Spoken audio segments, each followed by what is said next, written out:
अस्सलाम वालेकुम दोस्तों, this is my first reaction video for any reaction channel. तो आज मैं जिस वीडियो पे रिएक्ट करने जा रहा हूँ वो है इंडियन इलेक्शंस, दिल्ली इलेक्शंस जो 2025 में 5 फरवरी को हुई थी और इसमें बड़े शॉकिंग और इंटरेस्टिंग रिज़ल्ट्स आए हैं। तो इन रिज़ल्ट्स को थोड़ा देखेंगे और एनालाइज़ करेंगे। ये आरजे रौनक की वीडियो है जिसमें उसने कमेंट्री की है। पूरी वीडियो बड़ी अच्छी रिसर्च से बनाई गई है और उसमें इंटरेस्टिंग चीज़ ये है कि बीजेपी ने रिवाइव किया है दिल्ली में आफ्टर 27 ईयर्स, और जो आम आदमी पार्टी है जो 2015 में बड़ी मशहूर हुई थी वो धड़ाम करके गिर गई है। उसने सिर्फ 22 सीट्स ली हैं। तो चलें देखते हैं आरजे रौनक की वीडियो जिसका लिंक का डिस्क्रिप्शन दिया गया है और ही इज़ ओरिजिनल क्रिएटर, और उस पर हम फिर कमेंट्री करते हैं। अरे क्या कर दिया दिल्ली वालों आपने। दुनिया के सबसे कट्टर ईमानदार नेता का ये हाल कर दिया। दुनिया की सबसे ईमानदार पार्टी की ऐसी दुर्गति। सर जी के ही शब्दों में कहूं तो भगवान माफ नहीं करेगा। दिल्ली के मुगले आजम को तुमने रायते आजम बनाकर रख दिया। तुम लोगों ने दुनिया के सबसे कट्टर ईमानदार नेता श्री केजरीवाल जी को ही हरा दिया। दुनिया के सबसे बड़े शिक्षा मंत्री मनीष सिसोदिया जी को भी पेल दिया। तुम्हारी इतनी हिम्मत, भगवान माफ नहीं करेगा। जिस वक्त हम ये वीडियो बना रहे हैं उस वक्त परम आदरणीय सत्येंद्र जैन भी हार गए हैं और नित्य वंदनीय सौरभ भारद्वाज जी को भी दिल्ली की बेरहम जनता ने पेल दिया है। मतलब अगर किसी पार्टी के टॉप लीडर अपनी अपनी सीटें भी नहीं जीत पा रहे हैं तो आप समझ सकते हैं कि जनता ने उनकी क्या पुंगी बजाई है। उन्हें सिर्फ हराया ही नहीं है बल्कि उनकी छाती पर घुटना रखकर उनकी जान ही निकाल ली है। नहीं, भगवान माफ नहीं करेगा। आम आदमी पार्टी जो कि बहुत मशहूर हुई थी 2015 में, और अरविंद केजरीवाल ने ये पार्टी 2012 में बनाई थी और इसका ये दावा था कि ये रिप्लेस कर जाएगी दोनों पॉलिटिकल पार्टीज़ को जो कंजर्वेटिव पार्टीज़ थी, कांग्रेस और बीजेपी। और इसका ग्लोबली बड़ा मशहूर वाक़या हुआ था कि वो अरविंद केजरीवाल जब सीएम बना था तो 2015 में वो रक्षा पे आके सीएम ऑफिस ज्वाइन की थी। तो he was a global hero और इंडियंस का हीरो था, मगर इस दफ़ा इलेक्शंस में वो बुरी तरह से हार गए हैं और इसके बहुत से रीजंस थे। चलें देखते हैं वीडियो को आगे। मैं दिल्ली वालों से पूछना चाहता हूं ऐसे कौन हराता है वे। हमें लगा था आम आदमी पार्टी 8-10 सीटें कम पा जाएगी, लेकिन तुमने तो उन्हें दिल्ली की सल्तनत से उठाकर झाग वाली यमुना में ही बहा दिया। क्योंकि हम ईमानदार। माना कि केजरीवाल जी ने दिल्ली में बुजुर्गों के लिए मुफ्त धार्मिक यात्रा के लिए गाड़ी चला रखी है, पर इसका मतलब ये ना थोड़े है कि भैया आप लोग उन्हें ही हराकर इस बाली उम्र में उन्हें ही धार्मिक यात्रा पर भेज दोगे। ऐसे कैसे? वैसे भी वो पिछले 1 साल से अपने घर से तिहाड़ तक की यात्रा करके काफी थक चुके हैं, लेकिन तुम लोगों ने जरा भी रहम नहीं दिखाया, जरा भी रहम नहीं। अब बताओ कौन करेगा तुम्हारा रोज रोज एंटरटेनमेंट? कौन हर रोज टीवी पर आकर कहेगा कि एलजी हमें काम करने नहीं देते, सैमसंग हमें झाड़ू लगाने नहीं देते, वोल्टास हमारे घर में आकर कचरा फेंक कर चले जाते हैं, हिटाची छत पर सूख रहा हमारा अंडरवेयर चुरा लेता है। कौन बोलेगा ये सब? मैं हैरान हूं दिल्ली वालों, आप लोग इतने बेदर्द कैसे हो सकते हो? दुनिया भर के लोग फ्री के एंटरटेनमेंट के लिए दिन भर इंस्टा पर रीलें देखते हैं और तुम्हारे पास खुद का 10 सालों से अपना फ्री का लाइव एंटरटेनमेंट चल रहा था, मगर तुमने अपने हाथों से छत पर लगा एंटीना 2015 से 25 तक इनकी हुकूमत रही। अरविंद केजरीवाल बना सीएम दिल्ली का और उनकी पार्टी जीतती आ रही थी, और 2015 में तो उन्होंने 67 सीट्स ली थी आउट ऑफ 70। और उसके बाद जो नेक्स्ट इलेक्शंस हुए थे उसमें 2020 में वो 62 आउट ऑफ 70। तो इतनी ज़्यादा इनकी पॉपुलैरिटी थी। मगर उसके बाद कुछ एक तो लिकर स्कीम हुआ, उसमें ये ख़ुद केजरीवाल साहब पे एलिगेशंस लगी कि he was himself involved in this scheme. और उसके जो पुराने थे फाउंडिंग फादर्स जिसमें प्रशांत भूषण हैं, उनको इसने निकाल दिया था अरविंद केजरीवाल ने। तो उसके बाद फिर वो उनका कहना है, उसने क्लेम किया है कि he just tried to undo the efforts of his political, उसके जो पॉलिटिकल आपके साथी थे उनकी एफर्ट्स को ख़त्म कर दिया। और इसी वजह से उनका यह शुरू हुआ। एक तो स्कैम था और 45 करोड़ शीश महल को उन्होंने बनवाया था। मतलब वो गवर्नमेंट का था मगर he himself used for his living. उखाड़ दिया, वो भी उस आदमी का जो ये बोलता था कि मेरा कोई कुछ नहीं उखाड़ सकता। अगर केजरीवाल भ्रष्टाचारी है तो फिर इस दुनिया के अंदर कोई ईमानदार नहीं है। सच बोल रहा हूं, याद करोगे वो दिन जब हर रोज दिल्ली सरकार का एक मंत्री पुलिस वालों की डोली में बैठकर जेल जाया करता था। एक मंत्री को जमानत मिलती थी, दूसरा अपने हाथ पीले करवा कर उसकी जगह जेल चला जाता था। ऐसा लगता था कि आजादी की दूसरी लड़ाई चल रही है और केजरीवाल सरकार जेल भरो आंदोलन छेड़ रही है। खुद बताओ किस स्टेट में होता है इतना एंटरटेनमेंट है? जादूगर हूं मैं, जादूगर। आखिर कौन सा वादा था जो केजरीवाल ने पूरा नहीं किया था? उन्होंने कहा था कि दिल्ली को लंदन बना देंगे। आप जाकर घर देखो उनका, आपको इतना आलीशान घर लंदन में भी नहीं मिलेगा। अब ये आप लोगों की गलती है जिनको ये लगा कि वो पूरी दिल्ली को लंदन बनाने की बात कर रहे थे। ये इतने बड़े बड़े घरों में रहते हैं। एक एलिगेशन है कि इन्होंने इस पे 45 करोड़ इस घर पे खर्च किए हैं। तो क्या हुआ जो उन्होंने अपने घर को लंदन बनाने के लिए सरकारी खजाने से 44 करोड़ रुपए उड़ा लिए? कोई बात नहीं। ये अलग बात है, जब वो दिल्ली के अपने शीश महल में रह रहे थे तो उसी वक्त लाखों दिल्ली वाले नाला फेसिंग घर, बोले तो छी फेसिंग अपने घरों में बदबू का आनंद ले रहे थे। लेकिन दिल्ली वालों को यह तो तसल्ली थी कि उनके शहर में कोई तो लंदन जैसे घर में रह रहा है। नहीं, 10 केसी लगे हुए शीला दीक्षित के घर पे। केजरीवाल जी ने बोला था मुझे सीएम बना तो हम यमुना को साफ कर देंगे। उन्होंने यमुना को पूरी तरह साफ भी कर दिया, लेकिन दिल्ली में पोल्यूशन इतना ज्यादा है कि आप लोगों को कभी यमुना की सफाई दिखाई नहीं दी। और दिल्ली में पोल्यूशन भी कोई केजरीवाल जी ने नहीं फैलाया था, वो तो आम आदमी पार्टी के कामों से बीजेपी वालों में इतनी ज्यादा जलन थी कि उस जलन का, यानी उनकी छाती जब जल रही थी तो उस छाती से निकली आग की वजह से पूरी दिल्ली में धुआं फैल गया था, वो पोल्यूटेड हो गई दिल्ली। लेकिन केजरीवाल जी की इसमें कोई गलती नहीं थी, मैं बता रहा हूं। पर हाँ, दिल्ली में आम आदमी पार्टी से अच्छा परफॉर्मेंस कांग्रेस पार्टी कर रहा है। आम आदमी पार्टी इन चुनाव में 39 सीटों का नुकसान झेली है, क्योंकि हम ईमानदार। लेकिन दिल्ली में आम आदमी पार्टी से अच्छा परफॉर्मेंस कांग्रेस का रहा है। आम आदमी पार्टी को इस चुनाव में 39 सीटों का नुकसान हुआ, लेकिन कांग्रेस को तो पिछली बार के मुकाबले एक भी सीट का नुकसान नहीं हुआ। भाई साहब, तालियां उनके लिए। उनकी पिछली बार भी 0 सीट थी और इस बार भी कांग्रेस कुडंट परफॉर्म वेल, तो ये है 0 सीट्स। उतनी ही है। हो सकता है आर्यभट्ट ने 0 का को इन्वेंट किया हो, लेकिन कांग्रेस पार्टी उसी 0 को री इन्वेंट करने में लगी है, तो उसमें बुराई क्या बताओ?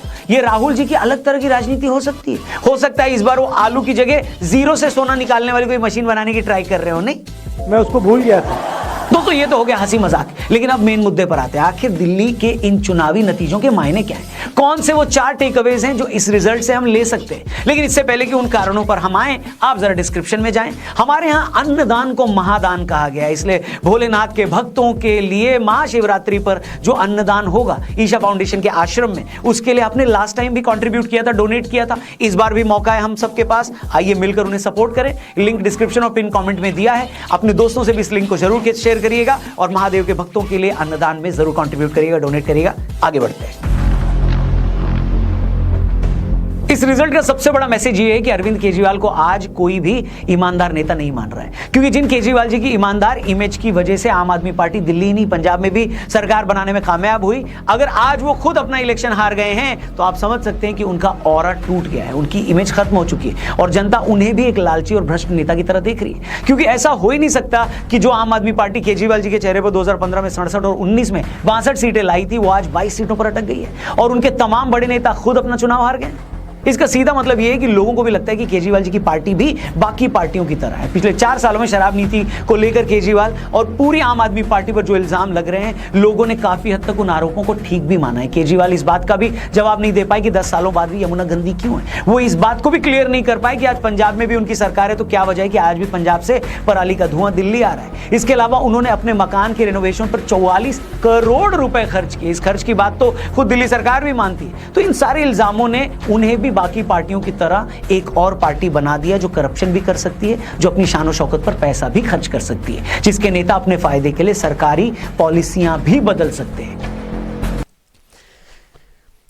तो ट्रेडिशनल पॉलिटिशियंस की तरह ये भी एक इस पार्टी पे भी ये इल्ज़ाम लगता है कि they have changed into corrupt practices और उनको सपोर्ट कर रहे हैं और मिस गवर्नेंस, बैड गवर्नेंस और इन्होंने जो वादे किए थे वो कुछ भी पूरे नहीं कर सके हैं। तो और बीजेपी जो कि एक रिवाइविंग फोर्स है, ख़ुद को रिवाइव कर रही है, उनकी मोदी की फॉरेन पॉलिसी है, उनकी इकोनॉमिक पॉलिसी है, उनकी जो रिलीफ है लोगों को, इन पॉलिसीज़ ने लोगों को बड़ा मोटिवेट किया और that's why they have voted for BJP in Delhi और वो that is after 27 long years.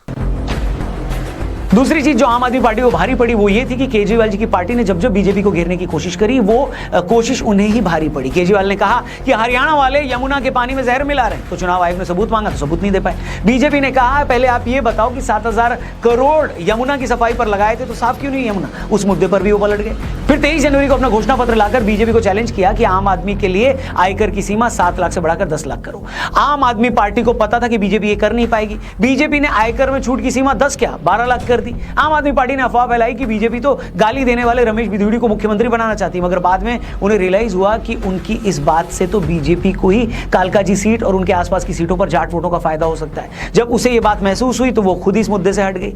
आम आदमी पार्टी ने कहा कि हम सत्ता में आएंगे तो महिलाओं को 2100 देंगे। बीजेपी ने कहा कि तुम 2100 दोगे, हम 2500 रुपए महिलाओं को देंगे।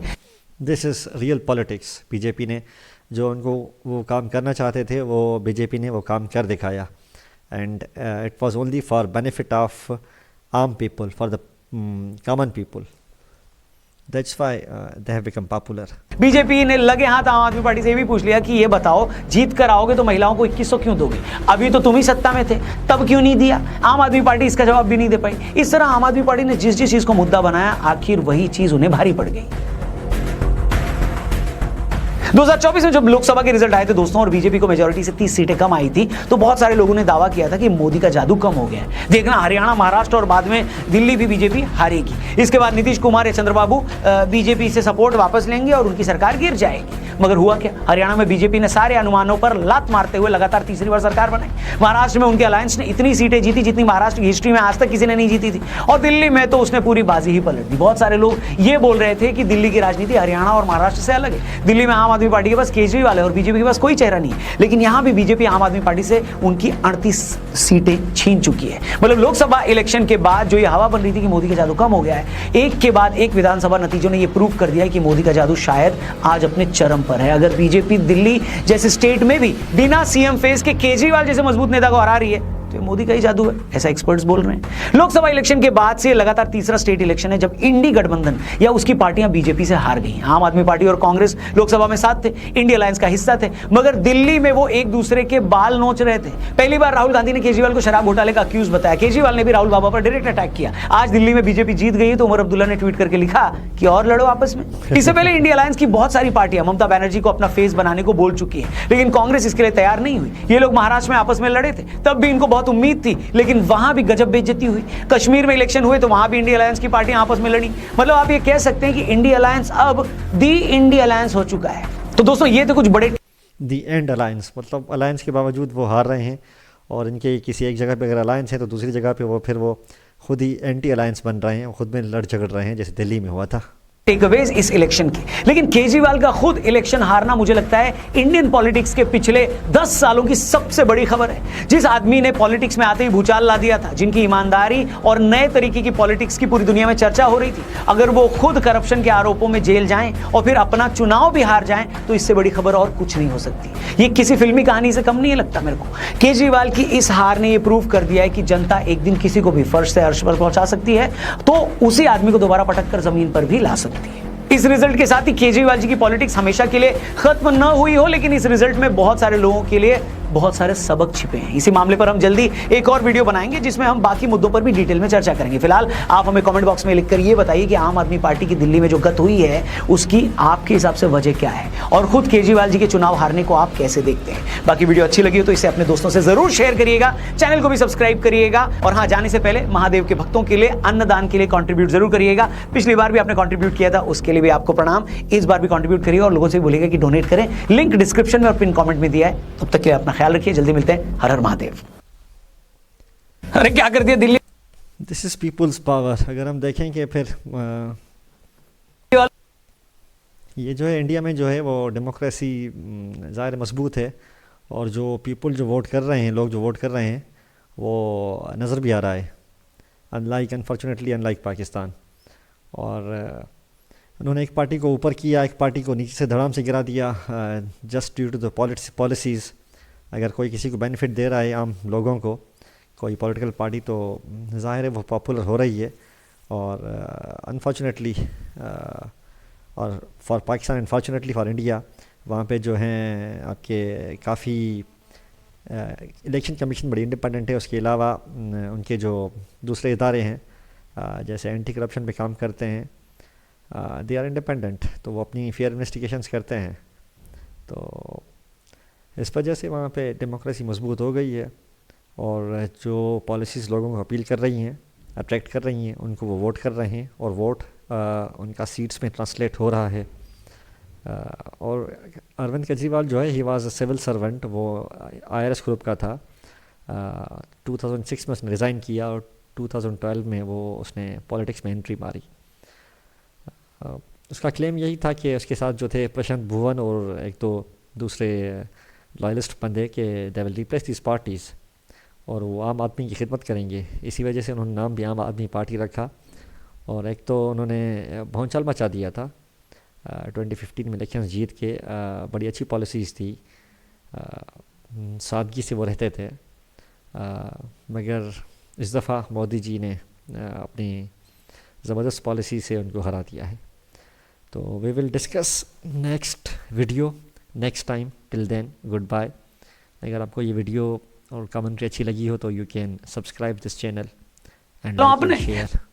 Okay bye.